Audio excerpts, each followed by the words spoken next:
Madame la présidente, monsieur le ministre, monsieur le président de la commission des lois, chers collègues, avec mes collègues co-rapporteurs Françoise Dumont et Patrick Kanner, nous revenons de la commission mixte paritaire fort d'un accord dont le Sénat a été acteur et dont nous pouvons vraiment nous réjouir.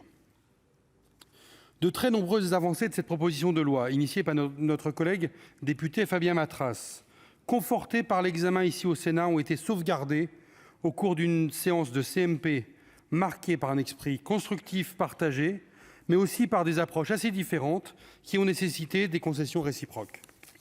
D'ailleurs, le président de la République lui-même ne s'est pas trompé en les évoquant dans son discours du Congrès des pompiers à Marseille le 16 octobre dernier. Bien sûr, les expérimentations numéro unique, plateforme commune, se feront pendant une période de 2 ans au sein d'une même zone de défense. Ainsi, nous pourrons aller le plus vite possible vers une généralisation.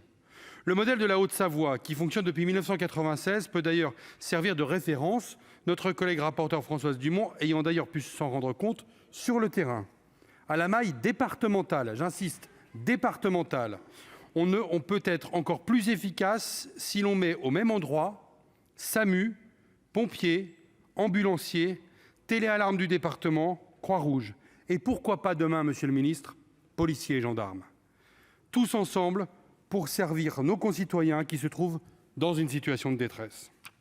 Chers collègues, comme vous l'imaginez, le Sénat, qui demeure toujours vigilant à la place des élus locaux, au cœur des décisions, a veillé à ce que les présidents de conseils d'administration des services départementaux d'incendie et de secours et de conseils de surveillance des centres hospitaliers sièges de SAMU soient au cœur de l'expérimentation. Avec cette même préoccupation, et comme l'a rappelé longuement Françoise Dumont, je ne reviendrai pas sur le problème des carences ambulancières, si ce n'est pour dire combien nous croyons que la solution locale évoquée doit nous permettre de résoudre l'essentiel des difficultés rencontrées.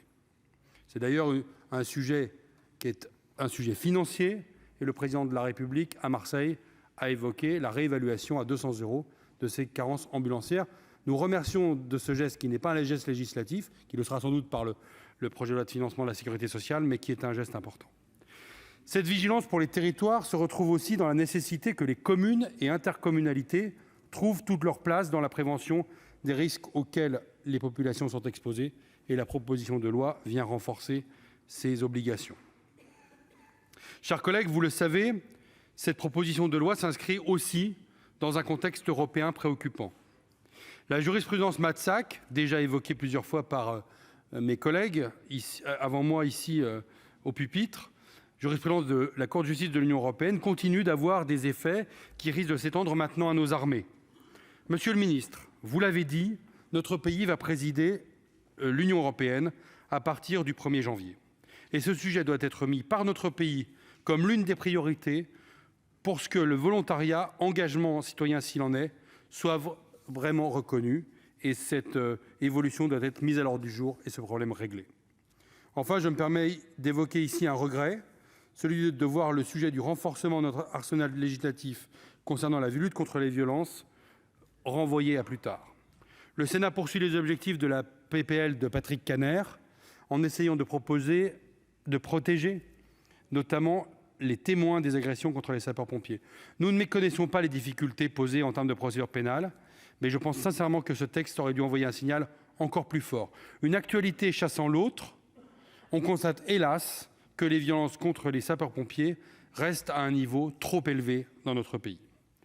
Mes chers collègues, malgré les conditions difficiles d'examen de ce texte, nous avons commencé les auditions seulement avant l'été, je tire avec mes collègues Françoise Dumont et Patrick Kanner une vraie satisfaction, et je vous invite à voter ce texte parce que notre modèle français de sécurité civile, tout comme la grande famille des sapeurs-pompiers, le mérite pleinement.